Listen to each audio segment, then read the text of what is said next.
اور اس کے اوپر اٹ ساؤنڈ ویری سیکسی، پر کوئی میرا خیال اتنا کو خاص بنے گا نہیں، کیونکہ نان کمبیٹنٹ ایکسپینڈیچرز کیا ہوتے ہیں؟ لاجسٹکس بھی تو ہوتا ہے، فوج میں ضروری ہوتا ہے، لاجسٹکس کے بغیر لڑ نہیں سکتے آپ، وہ بھی کمبیٹ ہوتا ہے، اسی طرح باقی ہزار چیزیں جو ساتھ ہی چلتا ہے. So I don't think we should go there. I think کوئی فرینکلی ڈیولپمنٹ بجٹ کو کاٹے. ڈیولپمنٹ بجٹ میں جتنا فیٹ ہے، جو مجھے پتا ہے کتنا فیٹ ہے، ہر ڈسٹرکٹ میں آپ یونیورسٹی بنانا چاہتے ہیں، ہر تحصیل میں آپ یونیورسٹی بنانا چاہتے ہیں، 2 یونیورسٹیز آپ چل رہی رہی ہیں اور آپ بنانا چاہتے ہیں، اور ہر جگہ تو آپ سڑکیں بنانا چاہتے ہیں. یہ آپ کی سڑکیں جو نان ریونیو جنریٹنگ ہے، کیا فائدہ ہے؟ تو آپ کی ڈیولپمنٹ میں اتنے خرچے آپ کے خراب ہیں، اتنے غلط ہیں، بینیفٹ نہیں کرتا. تو پہلے تو ڈیولپمنٹ ایکسپینڈیچر کو ٹرم کریں نا اپنا. اچھا، let me take it from there کہ ڈیولپمنٹ بجٹ کو، ترقیاتی کاموں کو آپ کم کریں. کیسے بنگالی صاحب، آپ نے ندیم الحق صاحب کی بات سنی؟ ظاہر ندیم اور میرا ایک مختلف انداز ہے دیکھنے کا.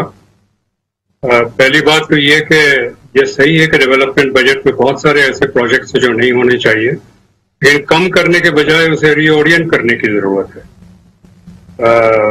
بہت سارے ایسے پروجیکٹس ہیں جس میں پیسے لگانے کی ضرورت ہے، اور ڈیولپمنٹ بجٹ جو ہے وہ ڈرائیو کرتا ہے اکانومی کو اور جابس کریٹ کرتا ہے. جہاں تک نان کمبیٹ ایکسپینڈیچر کی بات ہے، یہ کوئی اتنی مشکل بات نہیں ہے سمجھنے کی. میں آپ کے پروگرام میں پہلے بھی کہہ چکا ہوں، لاہور سے پشاور جائیں تو صرف جی ٹی روڈ پہ اوسطاً ہر 25 کلومیٹر پہ ایک کنٹونمنٹ ہے جو انگریزوں نے بنایا تھا 19ویں صدی میں، چونکہ روس سے خطرہ تھا حملے کا. آج ماسکو تک دوستانہ ہے ہمارے تعلقات ہے، اور ان میں سے 3 4 کے علاوہ یا 5 کے علاوہ شاید ضرورت نہیں ہے. میں یہ ماننے کو تیار نہیں ہوں کہ فوجیوں کو پتا ہے کیا ہونا چاہیے اور ہمیں نہیں پتا. یہ تو بہت واضح ہے اور یہ ثبوت بھی ہے، چونکہ یہ کنٹونمنٹ کی جگہ جو ہے، چاہے کراچی ہو لاہور ہو، وہ فوج کمرشل یوز کے لیے دے رہی ہے، پرائیویٹ ہاؤسنگ کے لیے دے رہی ہے، تو ظاہر ہے اس کے ملٹری یوز نہیں ہے. اور اس کے اوپر تو اسلام آباد ہائی کورٹ کی کچھ ججمنٹس بھی آئی ہیں جنہوں نے واضح کر دیا ہے. ایک اور میں مثال دے رہا چلوں، کوسٹ گارڈ بھی ہے اور میریٹائم سیکورٹی ایجنسی، دونوں ایک ہی کام کرتے ہیں. کسی بھی ملک میں 2 ادارے نہیں ہے ایک کام یہی والا کام کرنے کے لیے. تو گنجائش تو بہت زیادہ ہے. اور یہ جو کنٹری کلبز بناتے ہیں، ابھی اسلام آباد ہائی کورٹ نے اس پہ کوئی ایکشن بھی لیا ہے. جی بالکل. تو یہ سارے نان ڈیولپمنٹ ایکسپینڈیچر ہے، یہ تو زیرو ہونے چاہیے.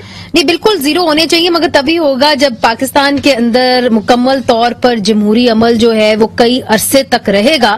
مگر اگر ہم آج کی بات کریں، چونکہ لوگ یہ پوچھتے ہیں کہ جی اگر آئی ایم ایف کی طرف یہ گئے ہیں تو چلے سکھ کا سانس تو ملا ہے، مگر کیا آہستہ آہستہ، جس طرح مفتاح اسماعیل صاحب نے بھی اس طرف اشارہ کیا کہ جی قیمتیں بڑھائی جائیں گی. تو ندیم صاحب دیکھیے، عام لوگ جو ہیں، ظاہر ہے پاکستان کے اندر بہت بڑا طبقہ ہے جو غربت کی لکیر سے نیچے رہتا ہے. تو یہ بھی اس حکومت نے کہا ہے کہ جی ہم ان لوگوں کے اوپر بوجھ ڈالیں گے جن کے پاس بڑی بڑی گاڑیاں ہیں. تو یہ ممکن بھی ہے کہ نہیں کہ جی ان لوگوں کے اوپر ہی بوجھ ڈلے گا جن کے پاس بڑی گاڑیاں، جو امیر طبقہ ہے، غریب پہ نہیں پڑے گا؟ The problem is کہ یہاں ہم ہر بات کرتے ہیں بغیر سوچ کے، بغیر تحقیق کے، سیاسی بیانات پہ ہم باتیں کرتے ہیں. اگر ان میں سے کوئی کام کرنا ہے تو پہلے مجھے بتائیے کہ کوئی منسٹری ہمیں کوئی سٹڈی کر کے دے دے، کچھ تو بتا دے کیا ہو رہا ہے. یہ اٹھا کے بیان کر دینا کہ فلان چیز ختم کر دو، یہ کر دو، وہ کر دو، یہ تو ہم تو تحقیق کرتے رہتے، روز لکھتے ہیں ایسی باتیں، پر انفارچونیٹلی کوئی پڑھتا نہیں، نہ کوئی سمجھتا ہے. تو ایسے تو نہیں آپ کر سکتے. آئی ایم ایف جو ہے وہ اپنا ہوم ورک کر کے آتی ہے، اس کے پاس 5 بندے فل تیاری کے ساتھ، فل ڈیٹا کے ساتھ سب کچھ سیکھ کے سمجھ کے آئیں گے اور وہ سامنے رکھیں گے فائنانس منسٹر کے کہ بھائی سائن کرو. اگر فائنانس منسٹر کے پاس کچھ کہنے کو نہیں ہے تو پھر قصور تو ہمارا ہے نا، اس کا قصور. دیکھیے انہوں نے کہا تو ہے کہ جی، یہ میں پڑھ دیتی ہوں جو انہوں نے بیان دیا ہے کہ جی جن لوگوں کے پاس لگژری کارز ہیں، بڑی گاڑیاں ہیں، ان کو کیوں سبسڈی دی جائے، تو ہم انہی کو سبسڈی دیں گے جو غریب طبقہ ہے یا لوور مڈل کلاس کا طبقہ ہے. انہیں سے پہلی بات ہے سبسڈی سمجھے کہاں جا رہی ہے. سبسڈی ہماری سب سے زیادہ جاری ہے آٹو موبائل انڈسٹری کو، جہاں بالکل، جن کو ہم بے مراد دیتے ہیں. سبسڈی ہماری جاری ہے